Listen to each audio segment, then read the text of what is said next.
Une commande qui assure du travail jusqu'en 2020. Royal Caribbean Cruises et le chantier STX ont signé jeudi soir une lettre d'intention de commande de 2 navires de croisière. 300 mètres de long, 1450 cabines, 2900 passagers. Ces 2 paquebots représentent 11 millions d'heures de travail pour un montant de 1,2 milliard d'euros. Évidemment, il faut nuancer un petit peu les choses. Le bureau d'études sera le premier à ne plus avoir de travail.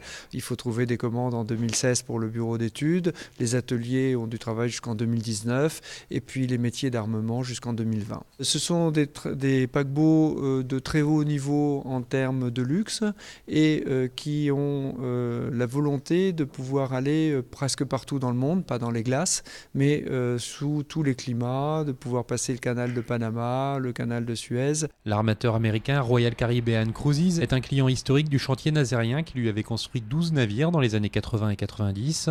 Une bonne nouvelle qui permet d'apaiser les inquiétudes liées à la suspension des 2 Mistral vendus à la Russie. Effectivement, c'est pris comme une bonne nouvelle. Maintenant, ce qu'on espère tous, comme on sait qu'en termes d'emploi, ça va se traduire par des embauches. On est aux environs de 2000 personnes statutaires au chantier. On est en train de faire le plus gros paquebot du monde. Il faut savoir qu'on est 2 fois moins qu'à l'époque du Queen Mary.